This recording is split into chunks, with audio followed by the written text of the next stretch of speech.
What is going on, everybody? Welcome to episode one of No Sweat Bets. You have myself, JD from Line Movers, and my main man, Joe from Lay Off the Juice. What is up, man? Dude, feeling pretty good. Only lost a quarter unit yesterday, but uh feeling good, man. I came so close to hitting a plus 2,700 parlay. So It's nice feeling to good. hear, and actually, hopefully, you can hit one today. Guys, yeah, brand new show for us. If you've been around here, you actually know Joe and I usually do a live show at 5 o'clock. Um, this is this is now that show. We are actually no longer going to be live. We're going to be doing this, and basically what we're going to do every day is we're going to hit three games, and then we're going to give you our best bet, and then we're going to give you our parlay of the day. Um, so as far as time wise, this should take us less time. So y'all can go through this. Um, but yeah, man. With that being said, let's just go ahead and get right into it. And actually let's find some plays.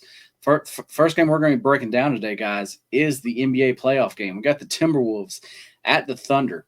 Thunder laying 7.5 points, total of 216 and a half. The Thunder took game one. That was a game where, personally, I thought the Wolves, if they were going to steal one of these first two, that was going to be that game. Um, kind of a lot happened there. Ant kind of going out there for that. Actually, I mean, like he wasn't gone for that long, but but you could tell that threw them off though. Yeah, Um, he's and then definitely besides that, the main thing that I noticed is, man, they took a lot of threes. They took a lot of threes and basically shot themselves out of the game. And that's something that normally teams like the Celtics do. And that's just not the Timberwolves game. That's just not what we're used to seeing from them. So yeah, Joe, what do you have here? they're they're a decent 3-point shooting team, but to put up 51 shots and only hit 15, why would you keep shooting? Like OKC shot 52%, but they only shot like 20, somewhere between 20 and 25, and they hit 11. So it's like if they're shooting over 50 something percent and they're not shooting at three, why are you doing it? Like in my mind, it just didn't make sense. But the biggest difference in game one, I mean, I was with you. I thought the T Wolves took it outright at plus 240. I had a small personal play on it, a cup of coffee, little pizza, nothing special. But I thought the T Wolves would take that game. They had the rest advantage, but they did not use it.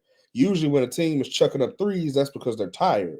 And I expected that from OKC, not the Wolves. Yeah, But I think the biggest difference that I took away from that game was it wasn't the foul calls that SGA was getting, although he did that as more of a mental battle. Every time the T Wolves got ready to go on a run, he did a foul something and he got in their head and it threw off their game. Rudy Gobert got into foul trouble. He had two fouls in less than 2 minutes of the game. So he single handedly threw off the rotation plans within the first 2 minutes. Then when Ant Man went down with the tweak on the foot, he stepped on somebody's foot because they weren't giving him closeout calls. Uh, and he still didn't get a foul for that one. And he literally hurt himself. And when he did that, it just took all the lives out of the T Wolves. So I think that they come back today. No way I'm touching 7.5, but I will take a stab at the team total. But I don't see them scoring under 110 today.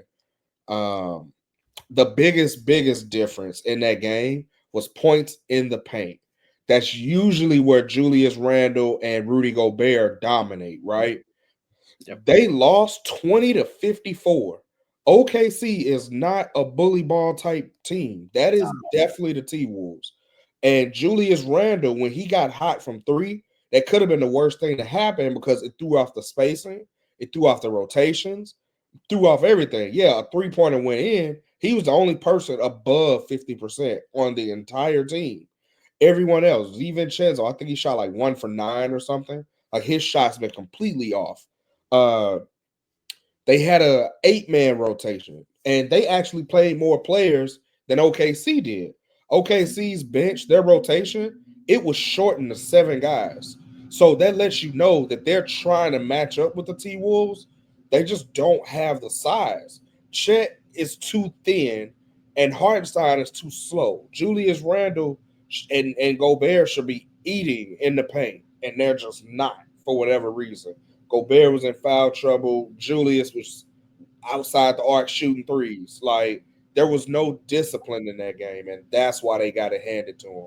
In the second half, they only put up 40 points. We've seen them put up 40 points in a quarter. They only scored 40 in the entire second half. So just to get off my rant. Yeah. I mean, man, I'm on the same page here. And guys,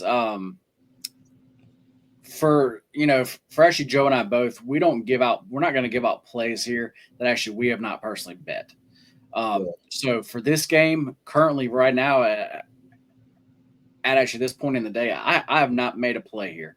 As far as the Wolves, I lean there. Then as far as the over, I lean there. As far as my numbers go, really as far as these like T Wolves games, as far as the whole like playoffs so far, it's been telling me to bet the over. And I have been betting some of their games over, or either like Joe was just talking about, their team total over. Like I said, for this game, that's what the numbers are like telling me. But I don't know. It's just one of those games where I have a feeling like Yeah. this might be an under game. Um, Yeah. so But it'll be a nasty under. It'll be because the right, T Wolves decide to play defense and OKC decides to not score. I mean, if they score 54 points in the paint, like they're scoring very easily. Like why would they do anything different? They have no reason to make an adjustment to what they did because it worked so effectively. Every time the T Wolves got ready to go on a run, man, I'm telling you, SGA foul baited every single time. I saw it. Like that's what I was looking at. And I'm like, he's not foul baited for the free throws. He's foul baited because he's playing a mental game and he's taking them out of their rhythm. And again, that's where the T Wolves are inexperienced as far as like a mental standpoint, because it throws off everything. Um, the only play that I've made on this one was Julius Randle. So over cool. 19 and a half Okay, points. yeah, yeah. So Go ahead that was there. the only one I made on this one. Okay. Talking about SGA though, he just won the MVP. Um, I got to thinking about this, and he actually just won that. And now, as far as the Eastern Conference Finals, he's probably going to win the MVP of that, right? Yeah. And then the NBA Finals, Well, he's probably gonna win the MVP there too, right? I think Jalen Williams is going to get one. I think Jalen Williams might get Western Conference Finals, and then he might get the Finals MVP if they win. Could. Because Jalen Williams, like he struggled that first series, Yeah. right, a lot, and that's why, or the second series, I'm sorry, he struggled against Denver, and he struggled against an Aaron Gordon with a hamstring, but now he's basically come out and put clamps on everybody. So uh, I don't see Ant-Man not being Ant-Man today. Like I don't see it.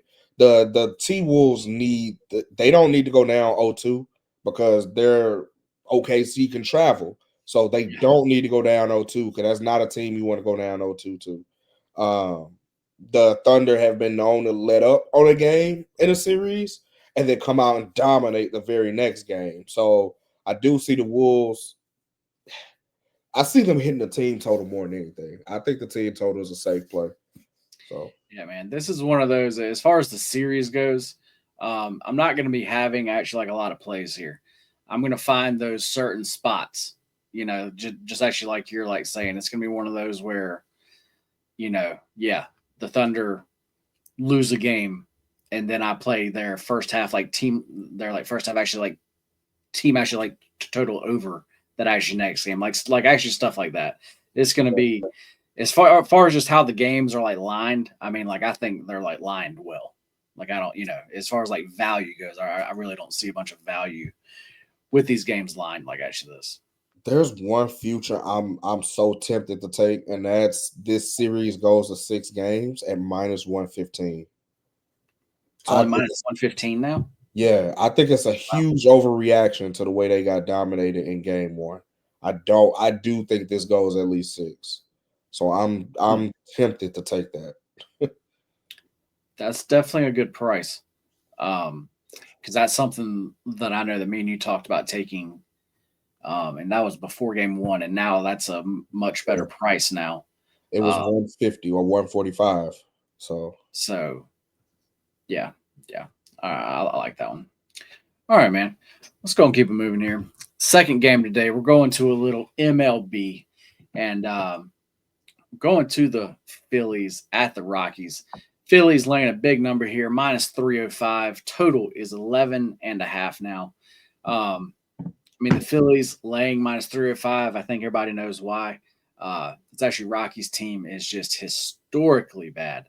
Probably going to be going down as one of the worst baseball teams ever.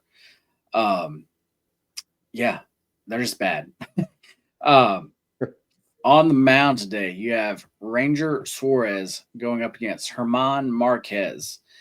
Um, man, I'm gonna isolate one side of actually this game. So far in this series, they've already played 3 games, um, and the Phillies have put up 9, 7, and 9 runs. They've had a team total of actually 6.5 in every game. I've played over 6.5 in every game. It's not going to stop me here. I'm going to keep on, man. Give me once again. Give me the Phillies team total over 6.5. Clients got that at an actual good price. I do see that going up now. Matter of fact, it's moving. It's moving up a whole run to actually 7.5 now at actually some books.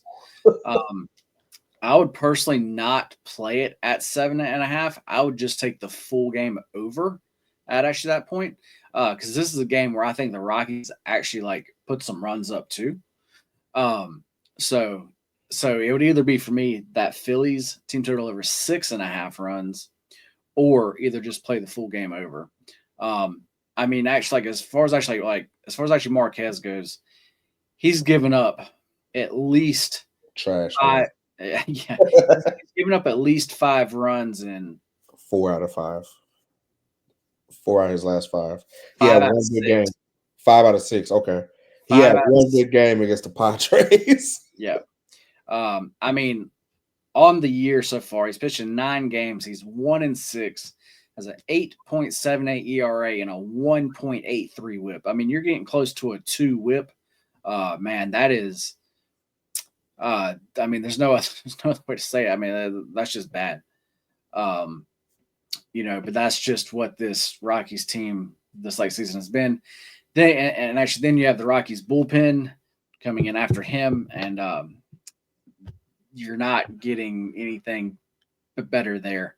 I think the Phillies bats just like keep on going today, man. What are you thinking here? So I gotta stay true to my name, man. Lay off the juice. I took a stab at a prop just based off value. If it loses, it loses. But plus 130 for the Phillies to score in the first inning.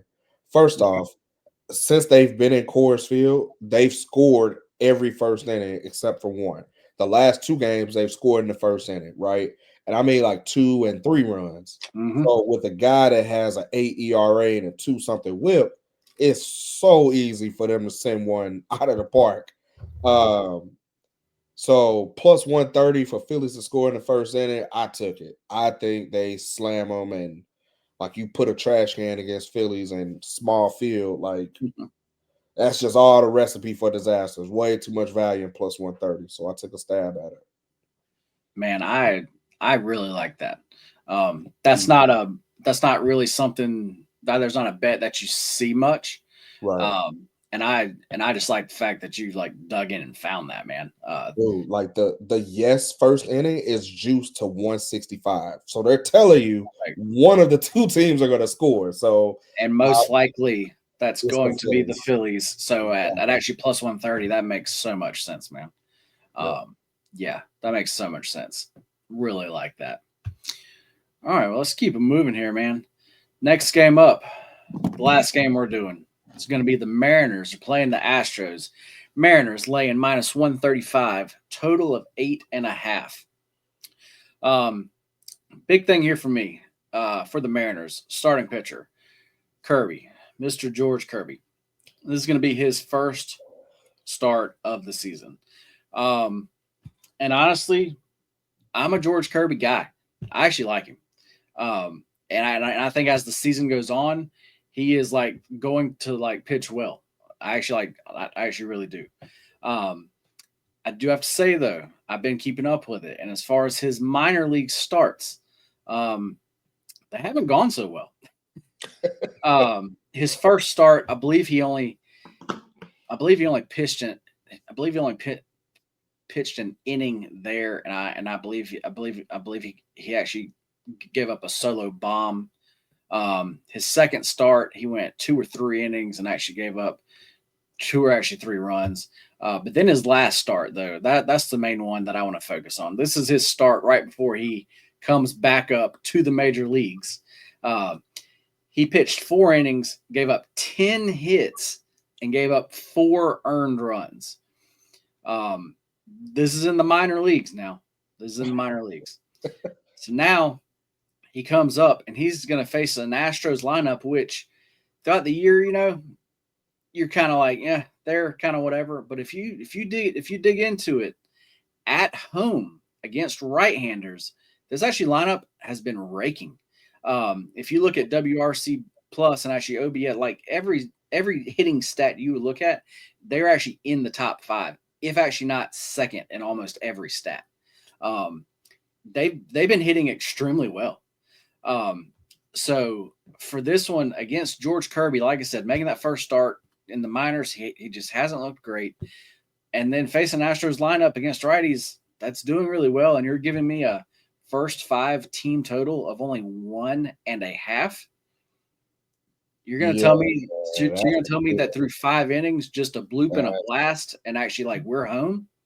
yeah. Yeah, this is my favorite play, um, probably of the day. Definitely on the MLB card.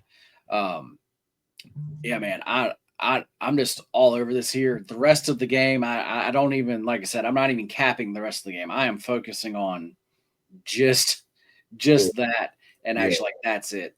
Um, if I had to take a lean on the side at this price, it actually like would be the Astros side.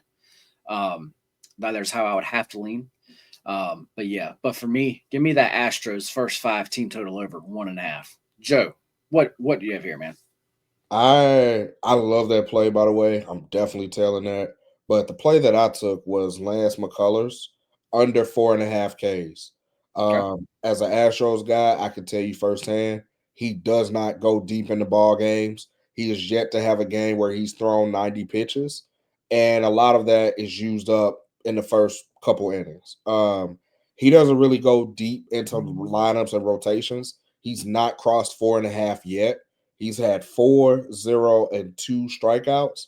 Like I said, and then the Seattle Mariners, for whatever reason, they do well against the Astros. They love playing against the Astros.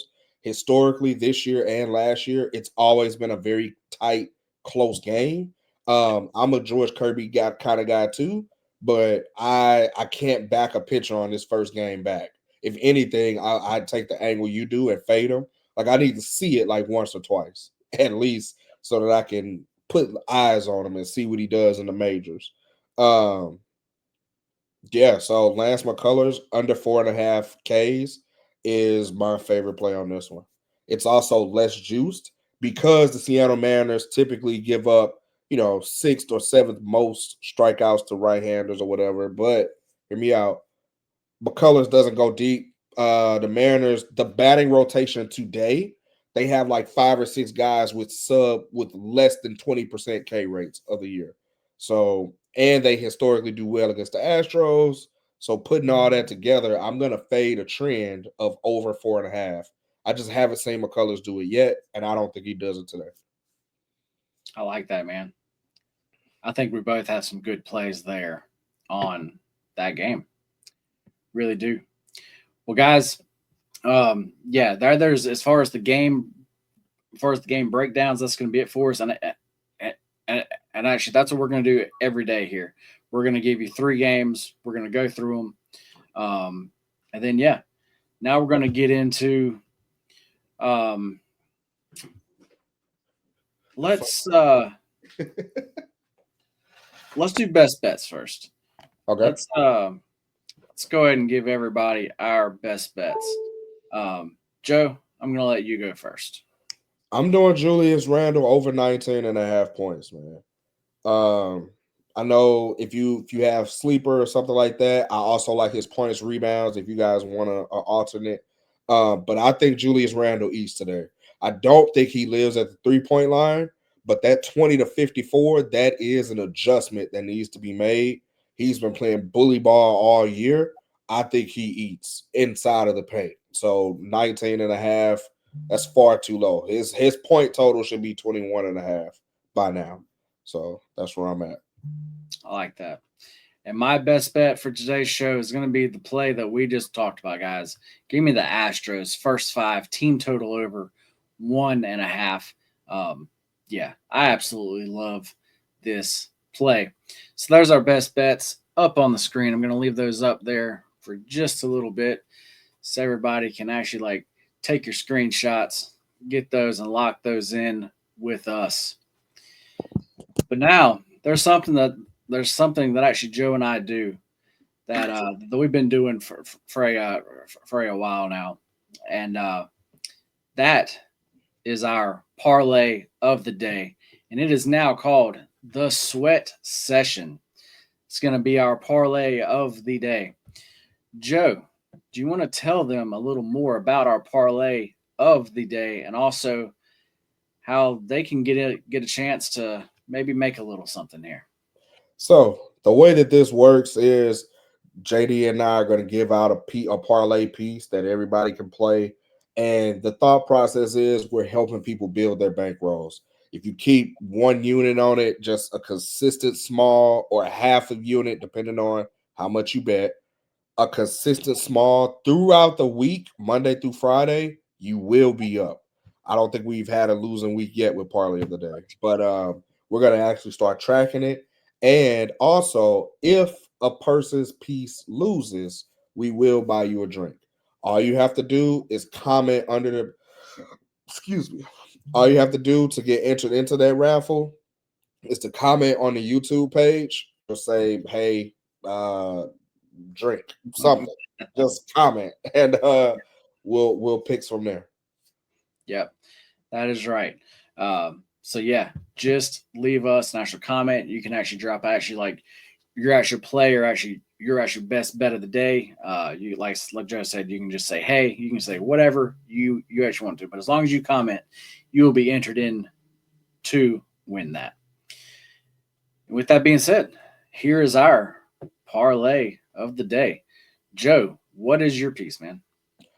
I got Lance McClure's under 4.5 Ks. There's almost no juice. He doesn't go deep in the games. He hasn't crossed this line yet. And I think the Mariners get to him. Well, not get to him, but I think that they need to provide Kirby with run support. So I think that they extend the pitch count early and get him up out of there. So he historically he hasn't gone into like the 6th inning yet. So and with 5 guys with less than 20% K rating, he's just not gonna have the volume to get around to the newer, the younger guys. So give me under 4.5 Ks for this one. Love it. And then actually my piece is actually going to be from the other game that we talked about. My piece is going to be the Phillies team total over 6.5. We just talked about it. I've in this series so far. I've actually played this in every game. I'm just going to keep riding it. Today, as far as the matchup they have, is a very good one. This actually is a day game.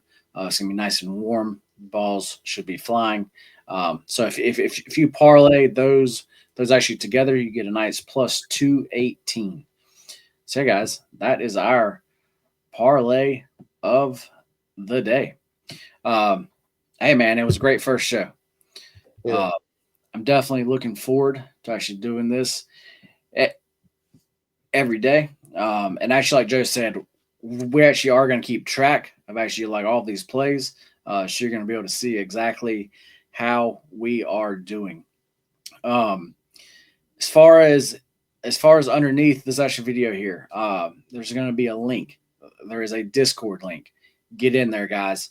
We have a bunch of other free plays. We have just a chat. You can go in there and talk about anything. Everybody's talking about sports, food, like who. I mean, they talk about everything. Yeah. So definitely get in there. But if you just want to get some extra free plays, you can definitely get there. There's also a half off link to our VIP. As far as what we do here, guys, is as far as cappers, we actually have quite a few, and we all cap different things.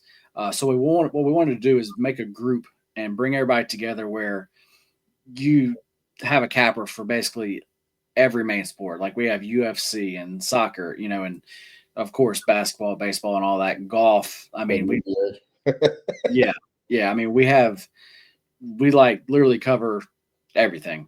Um, so with that half off link, you can actually get a month for only $19.